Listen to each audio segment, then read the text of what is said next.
Well, a beautiful sunny day. Gorgeous sunny day we had today.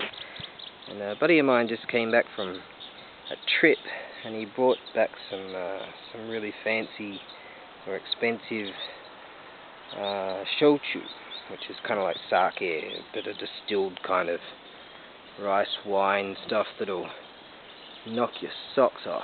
And I really wanted to be back there having a bit of a drinky poos with him right now, and yet they say there's a good chance of rain on the morrow, so I figure, alright, I better get this done.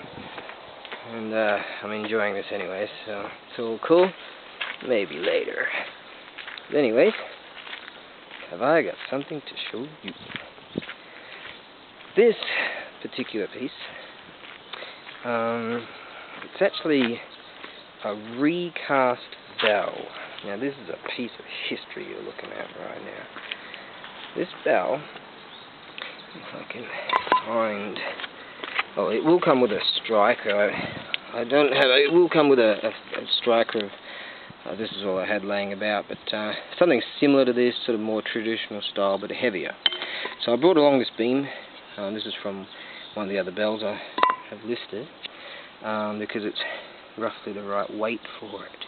Now let's have a look. It says here, Taisho Sannen Gogatsu Juni Nichi, which is the 12th day of May 1914. Now I asked about this bell, and I got some old boys to check it out. It turns out that a lot of the kanji is very difficult to read, but what it tells us, what they can discern, is that it's a recast bell. So it was recast from its original, like this is the original material, they melted down, recast it from a piece from the Edo period. Now, I think it was in a temple in the city of Fukuoka, that's not a swear word, and prior to that, someplace else, maybe Kumamoto, but we're not so certain. I'll look into that a little bit more. It's not so easy to tell.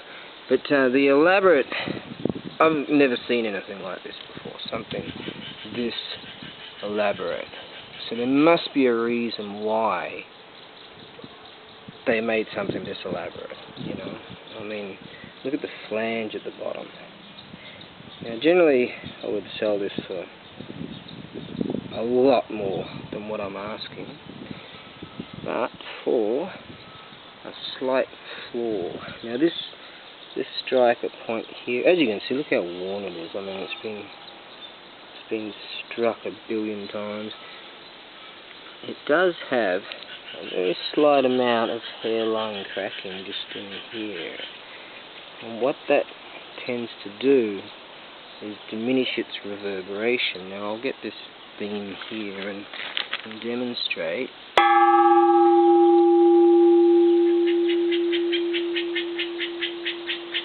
You still get a nice, beautiful, deep sound, but it just doesn't last as long as one would expect.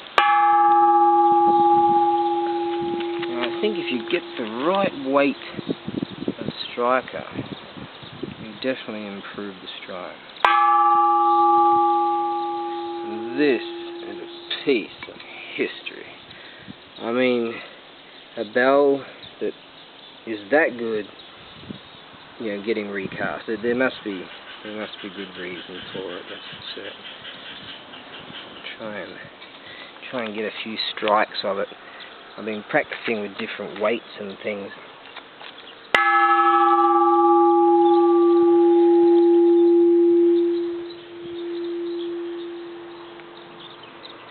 So we're just gonna stop moving around. It's alive. So I'll practice with different weights and whether I would use the corner. Yeah, maybe that's better rather than the flat.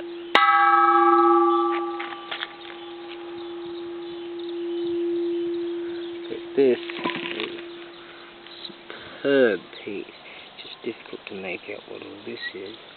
But there's a These are all the names of those that commissioned this bell. There must have been good reason for it. What a beautiful piece, huh?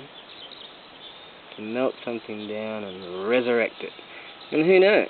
Maybe it'll be melted down again someday in the future and re-resurrected. We have a really cool old, its original rusty, but very solid hanger there. And yeah, as I say, I will get a decent solid striker for it. And whoever, yeah, I'd like to keep it. An antique dealer cannot hang on to everything, or else he's just going to fall into oblivion. That's for certain. There you are. I'll get some pictures for it, and we'll. I mean, other than a little bit of cracking, you know, it doesn't have a lot of reverberation. It's just gorgeous. I mean, it's really.